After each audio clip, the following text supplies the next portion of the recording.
Hey, what's up YouTube? It's Kim. It is Weigh-In Wednesday, and before I get to that, I just really wanted to thank everybody so much for all the prayers and, good thoughts for my friend on the passing of her husband.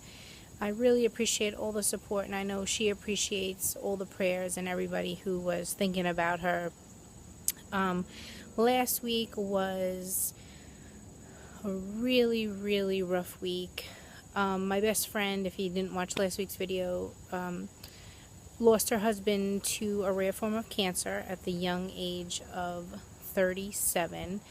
He was just diagnosed in January, and he lost his battle in late August. So it was the wake, the funeral last week.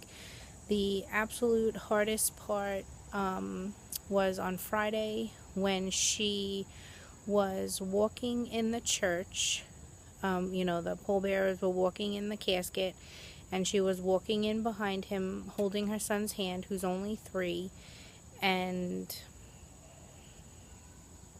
that was really tough. And that was the church where they got married, which their 5-year anniversary would have been on September 12th. So we said goodbye to Mike. Mike, rest in peace, brother. And we know he's in a better place. And now my friend can begin the healing process. So keep those prayers going for her. Really appreciate it. But getting to my weekly weigh-in, I was up 3.4. So did not do well at all last week. I succumbed to emotional eating. It was my crutch. I could not stop. I made really bad choices, and I went through a lot of emotions last week. To begin with, it was like, what's the point? Why am I doing this? We're all gonna die. Just really bad anxiety, thinking about my family and something bad happening. It just really brought up a lot of really tough emotions for me.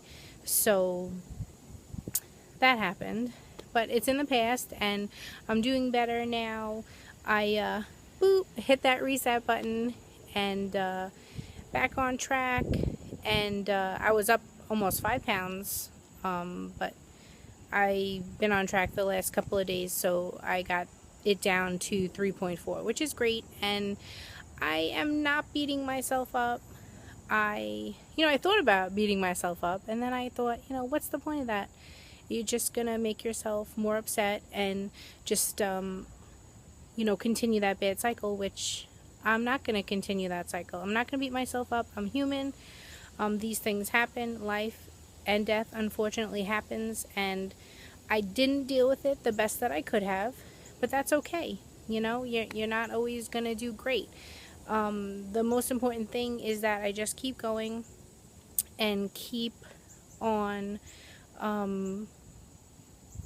keep on track with what I've been doing, get back on track. I never say I'm off track or I'm off program, because it's not all or nothing for me, but it definitely was a big bump in the road, and I am glad to be back on the road, because feeling like crap after eating like crap was not fun, and it's so dumb. It was not worth it. So, but I'm done with that. I'm moving on, and which was kind of cool today. At Weight Watchers, they had a new little booklet. So instead of the weight tracker, it is now your Weight Watchers success story, which it's still about the scale. So they can say as much as they want about non-scale victories and all that stuff, but it's still about the scale. But I'm kind of glad that they are trying to do something a little different. So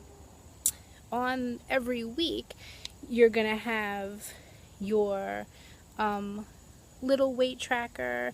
They'll put today's date, your loss. What's new is you're gonna circle how you feel this week. So I circled a sad face for how I did this week.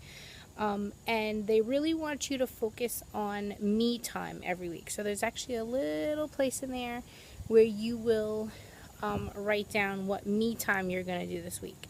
So my me time this week is tomorrow. I am going to have a gym date with Lori. And normally I'm rushing out of there to get back to work, but I am going to go and do the hydro massage and take that 10 minutes to have a little me time. So not as much me time as I would like, but any little bit helps, right? So I thought that was pretty cool. Then there's also some other features in there, like at the end of the 16 weeks, it has this little Mad Lib taking stock, my 16-week check-in, and you can put in your 5-pound stickers there. And also at the end is your Bravo Star scrapbook. So in the meeting, if you share, you know, a non-scale victory or something great that you did, or, you know, a mental breakthrough, you'll get a little Bravo. So you put that there, and also you'll write why you got the Bravo. So it's nice to reflect back and see why you know, got that Bravo Star. So I thought that was pretty cool. And in the weekly this week, I know my girl Lori is gonna like this kale and bacon frittata. So I think I'm definitely gonna make that, and I will do a video on that too. It's kale, turkey bacon, shallots, eggs, egg whites, and feta cheese. So that looks awesome. And also we talked about today, how do you define success? So I define success by being happy, being a good role model for my daughter, and getting the weight off, you know, getting in smaller sizes. So I'm curious, how do you define success? What do you consider success on your program? Would love to hear it. Put it down in the comments below. And I am not caught up on everybody's videos. You know, definitely was busy and didn't have time to check in with everybody, but I hope everybody's doing awesome, and I want to again thank you guys so much for all the support. Really appreciate it, and just hope everybody else has a great week, and stay fit and fabulous. Thumbs up if you like my video. Bye.